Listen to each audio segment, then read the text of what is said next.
Hello दोस्तों। आज मैं आपको बताऊंगा एक की रीज़न कि क्यों कुछ ही लोग अमीर बन पाते हैं जबकि ज़्यादातर लोग गरीब या फिर मिडिल क्लास रह जाते हैं। So let's begin. रॉबर्ट नाम का एक लड़का था जिसके दो बाप थे। पहला उसका खुद का बाप था जबकि दूसरा उसके दोस्त का बाप था जिसे वो अपना मुंह बोला बाप मानता था। पहले वाले ने पीएचडी की थी और दूसरे ने कभी 8 भी पास नहीं की। दोनों बहुत ही स्मार्ट थे और हार्ड वर्कर थे, और दोनों की सोच एक दूसरे से काफ़ी अलग थी। और दोनों ही रॉबर्ट को अलग अलग बातें सिखाते थे। पहला बाप बोलता था कि पैसा ही सारे फसाद की जड़ है, पर दूसरा बोलता था कि पैसा ना होना ही सारे फसाद की जड़ है।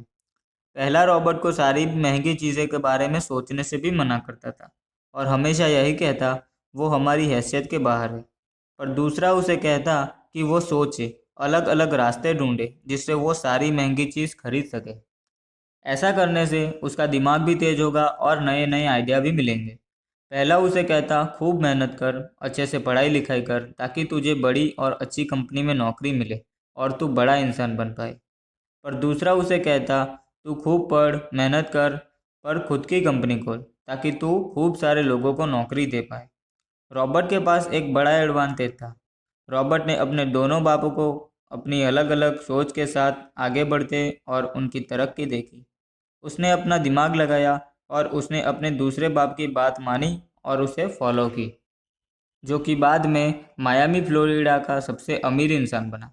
और उसकी सिखाई बातों से उसने खुद करोड़ों कमाए, जबकि उसका पहला बाप जिंदगी भर गरीब ही रह गया।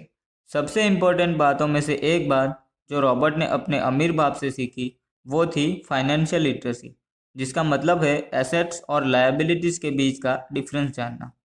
एसेट्स वो चीज़ है जो आपको पैसे बनाकर दे या फिर आपकी जेब में पैसे डाले, और लायबिलिटीज़ वो चीज़ है जो आपकी जेब से पैसे ले ले या फिर आपके पैसे ख़त्म करे।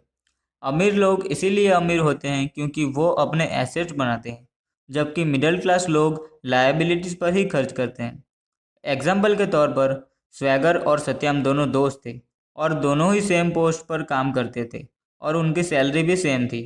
पर जब भी उन्हें सैलरी मिलती थी, सत्यम उससे नए कपड़े, नया फ़ोन, नए गैजेट वगैरह खरीद लेता था, जो उसे अमीरी जैसा फील करवाती थी। पर वो ये नहीं समझता था कि ये सारी चीज़ें लायबिलिटी से जो उसके पैसे ले रही है, ना कि वो उसे जब खरीदता है तब, बल्कि आगे भी उसे मेंटेनेंस वगैरह के लिए, जिसकी वैल्यू वक्त के साथ कम हो जाएगी और ना ही उसे आगे पैसों का प्रॉफिट देगी। बट स्वैगर ऐसा नहीं करता था। वो ये सारी चीज़ें तब तक नहीं खरीदता था जब तक कि उसे उन चीज़ों की बहुत ज़रूरत ना हो। वो पैसे जमा करता था और एसेट्स पे खर्च करता था, जैसे कि स्टॉक, बॉन्ड, रियल इस्टेट, अपनी खुद की स्किल बढ़ाने के लिए या कुछ सीखने के लिए जो उसे आगे कुछ पैसे बना कर दे। 2 साल बाद स्वैगर करोड़पति बन गया, और जबकि सत्याम वैसे का वैसा अपनी कम सैलरी को कोसता रह गया और ऐसा कहता था उसकी कम सैलरी ही उसके मिडिल क्लास होने का रीज़न है। एक गरीब इंसान का कैश फ्लो कुछ इस तरह होता है। उन्हें पैसे मिलते हैं और वो उसके ज़रूरी खर्चों में ख़त्म हो जाते हैं। मिडिल क्लास का कैश फ्लो थोड़ा सा अलग होता है। उसे पैसे मिलते हैं और वो ज़रूरी खर्चों और लायबिलिटीज़ में खर्च कर देता है। इसीलिए मिडिल क्लास और गरीब में ज़्यादा फर्क नहीं होता है। मोस्टली मिडिल क्लास लोगों को लगता है उनका घर ही उनका एसेट्स है, पर ऐसा नहीं है। आपका घर आपको पैसे बनाकर नहीं देता अनलेस आप उसको भाड़े पर दो। जबकि अमीर लोगों का कैश फ्लो कुछ इस तरह होता है। उनको पैसे मिलते हैं और वो उन पैसों से पहले अपने एसेट्स बनाते हैं, फिर उससे बने पैसों से खर्चा करते हैं। इसीलिए अमीर लोग और अमीर बनते जाते हैं, क्योंकि उनके एसेट्स के सोर्स बढ़ते जाते हैं। अगर आपको अमीर बनना है तो ये बात का खास ख्याल रखिएगा कि इससे कोई फ़र्क नहीं पड़ता कि आप कितना कमाते हो, बल्कि उस पैसों का आप क्या करते हो और कहाँ खर्च करते हो, ये इम्पोर्टेंट है। आपको कंज्यूमर की सोच से बाहर आकर इन्वेस्टर की सोच अपनानी होगी। लोग कंप्लेन करते हैं कि उनकी खराब कंडीशन की वजह उनकी कम सैलरी है, और सैलरी बढ़ेगी तो वो आराम से रहेंगे। पर प्रॉब्लम यह है कि इनकम बढ़ने के बाद लोगों के खर्चे भी बढ़ जाते हैं, क्योंकि ज़्यादा पैसा ज़्यादा महंगी और अच्छी चीज़ें खरीदने पर मजबूर करता है, जैसे कि एक बेहतर फ़ोन, महंगी कार, बड़ा घर, जो कि फिर से सब लायबिलिटीज़ है जो आपको अमीर बनने नहीं देगी।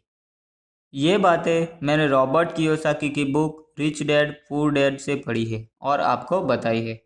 अगर आपको वीडियो अच्छी लगी हो तो लाइक करें और कमेंट करके वीडियो के बारे में बताएं, और फाइनली सब्सक्राइब करें ताकि मैं आगे भी ऐसे ही काम की बातों को बता सकूं। And finally, thanks for watching.